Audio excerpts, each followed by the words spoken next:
maraming salamat sa pag-atog ng Tagalog. Pagpunta. Ang sobrang lamig kasi, yung betlog ko tumigas na. Akala ko naman. Hindi, kakagaling ko lang doon kay Papa. Tapos, okay naman siya. Walang magawa eh. Tiis lang talaga yung pwede nating gawin, and among other things na kaya niyong gawin. Pero tingin ko, maganda talaga kung ituloy niyo lang talaga yung mga nakita niyong magagandang bagay at magagandang sinabi na nakakadagdag sa pagpapaganda sa ating bansa. So yung alam niyo na noon, may point of comparison naman talaga tayo when it comes to what was governance then and what is governance now in this administration that we are in. So somehow tingin ko hindi naman talaga okay yung sitwasyon, pero okay na rin na nakita natin kung ano yung gusto natin para sa Pilipinas talaga. Yung tatay ko, nandyan yan. Kasi handa talaga siya na if ever it will come to yung nangyari sa kanya, isakripisyo niya talaga yung buhay niya para sa inyo. Kasi noon pa lang, hindi pa yung tumatakbo ng presidente. Yung tinatanong pa kami doon sa Davao, kami mga anak, lahat kami hindi pumayag talaga. Kasi alam namin magulo. Kasi kilala namin yung tatay namin na he will fight for his people, the Filipino people. Because he fought for Davao City. Nung nagsimula siya sa Davao, hindi naman talaga lahat ng taga Davao natanggap yung methods niya or his way of governing the city. Pero hindi yan takot na sabihin na hindi siya magustuhan ng tao o hindi siya tanggapin ng tao. Hindi yan tatakot sa opinion ng tao sa kanya, kasi ang gusto niyan kung ano kailangan ng lugar mo para maayos mo yung lugar mo. So yun yung nakita niya na kailangan talaga ng tao. Lahat hindi rin tumanggap agad until there came a time na the Davaoenos realized na tama naman pala talaga yung tao. So at this point in Davao, kaya di siya nakakalimutan talaga ng mga taga Davao. Kasi despite of the adversity that he faced during the time when he was mayor, lahat ng mga mahirap, mga polisiya, mga batas na mahirap i-implement, kasi nga tayong mga Pilipino may nakasanayan na hindi masyado stricto when it comes to laws, ganun.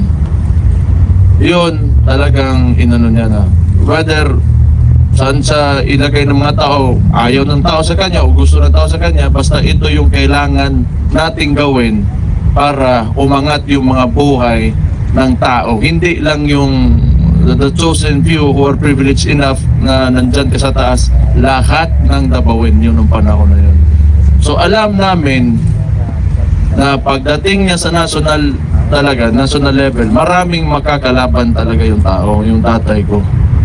Kasi yung traditional na yung Pilipinas, alam niyo na yan eh. Nakikita niyo yan, yung mga oligarko, yung mga dinastiya, na sila rin yung mga the same oligarchs are the same dynasties in the, like most provinces. Kaya yung mga congressman na yan, gustong-gusto nila si Marcos because they are conservatives. Gusto nila yung status quo na maintain nila na nandyan lang sila lagi sa posisyon nila. Kasi they have better control of their constituents pagka centralized masyado yung governance. So kaya gustong-gusto nila si Marcos maliban sa pera na. So Mga malita nila. So yun, alam namin kasi hindi ito traditional na politician yung naging presidente nyo rin noong 2016. So kaya nangyari yan lahat hanggat sa, ewan ko, hindi siguro nila alam kung ano na yung gagawin nila. Tingin siguro nila pag pinasok nila yung tao dito, matatapos na yung istorya. Wala nang pag-usapan kasi talo na. Sa ano kasi, sa in human history, kung titingnan nyo, hindi lahat ng mga tao na, mga leader ng isang, o may followers, may nagtiwala na pinaslang, nilagay sa sabay prisuhan sa kuwan. Kulungan, steam na eh.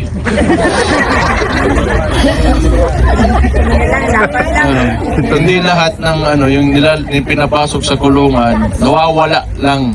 Mas lalong lumalakas yung mga iniwan niya, mga sinabi at nagawa niya nung. So, I think it's grave miscalculation on itong si Bangag nga gisipon na po doon sa UN. Sa UN pagod ang putang ina pagkauwaw ang yawa. Nabahin sa kamot pag yan. Pero at least nagdala siya ng panyo. Alam niya, puta mo tulog, gini ko si puno niya.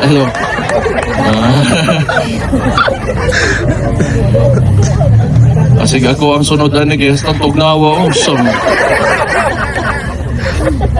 Pero mauna, I think akala nila.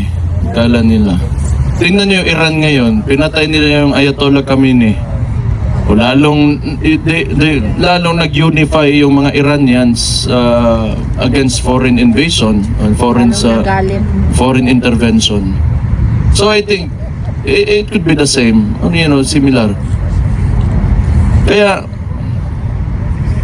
wala din naman talaga tayo dito kung walang nagawa na tama yung tao na nandyan na nilagay nila sa ICC. O sa detention unit ng ICC. So, may election naman tayo. And that's I think, sa ngayon, doon tayo papunta sa election.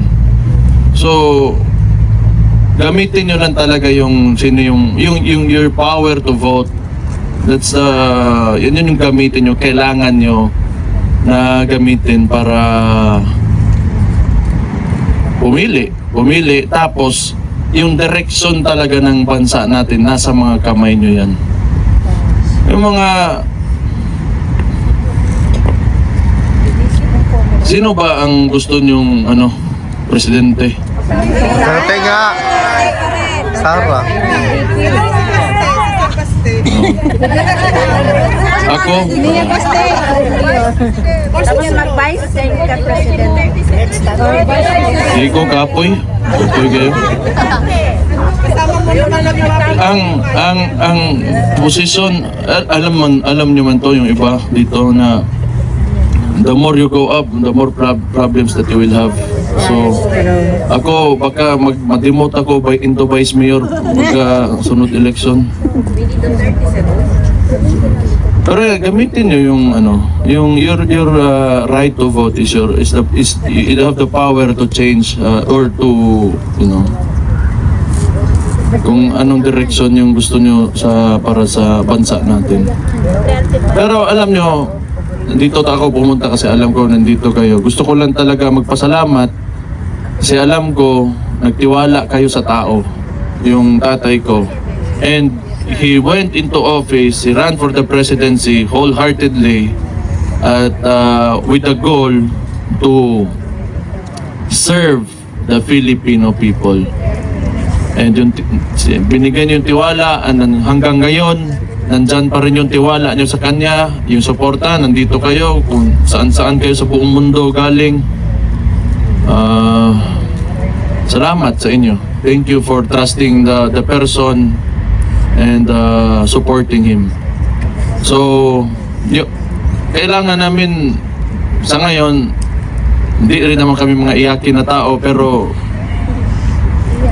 pag I also thank you for the prayers for him. So yung mga dasal nyo, malaking bagay yan. May nagagawa rin naman talaga. May Diyos din naman talaga. So, yun. Tapos, di pa kayo mamamatay sa lamig dito? Okay na yun. Yung sawa na ako eh. March 3 pa ako nandito. Tapos, wala na, hindi ko kaya dito eh. Pero okay, sa loob, hindi naman talaga. Hindi man. Ha? Laban. Okay naman, pero yun nga, wala naman talagang okay na tao na Nasa loob. ilagay mo dyan sa detention unit. And kung iisipin mo, may nade-detain ba ng 1 taon? Yeah. Totoo. Di ba? I mean, sir, yung sa Baral mo ng kinulong, tagal na eh.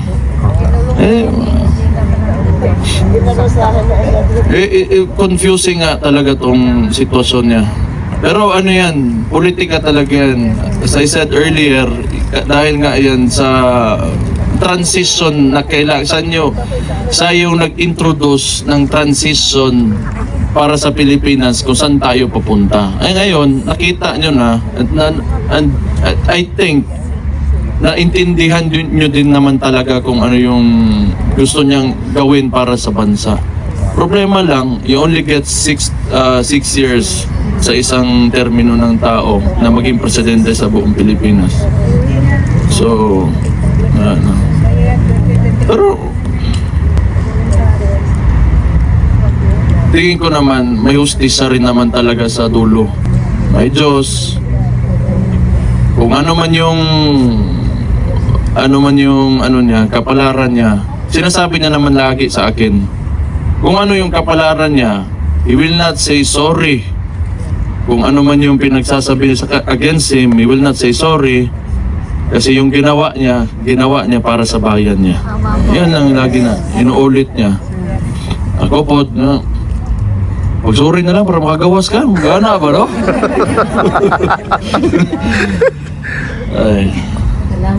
So, kakagaling ko lang doon. And there's a poem na paborito niya ito. Since nung maliit pa ako, lagi niyang sinasabi, Invictus, out of the night that covers me, black as the pit from pole to pole, I thank whatever gods may be for my unconquerable soul. In the fell clutch of circumstance, I have not winced nor cried aloud. Under the bludgeonings of chance, my head is bloody but unbowed. Beyond this place of wrath and tears, looms but the horror of the shade. And yet the menace of the years finds and shall find me unafraid. It matters not how straight the gate, how charged with punishment the scroll. I am the master of my fate. I am the captain of my soul. So, siya nga, basahin ko daw sa inyo. So, okay na, nakakomply na ako ha. By William Ernest Henley. So, kung sabi niya, kung tatanungin niyo daw siya, kung ano yung sagot niya sa nangyayari sa kanyang ngayon, yun daw yung sagot niya.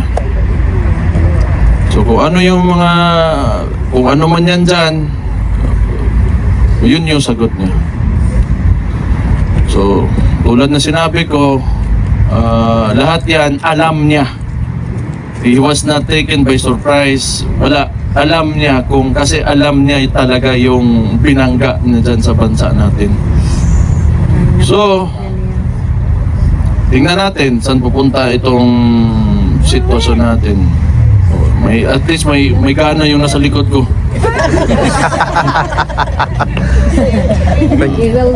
Pero salamat sa walang tigil na suporta. Thank you din para sa akin as a Davaoenyo. Thank you for believing Mayor Rodrigo Duterte. He is our hero in Davao City. At least nakita nyo na yung taga Davao na leader namin na what made Davao it is today. So thank you for believing in him. So I hope you will stay inspired and continue to spread his stories, yung mga nagawa ng tao. I will not say my tatay ko man yung daan.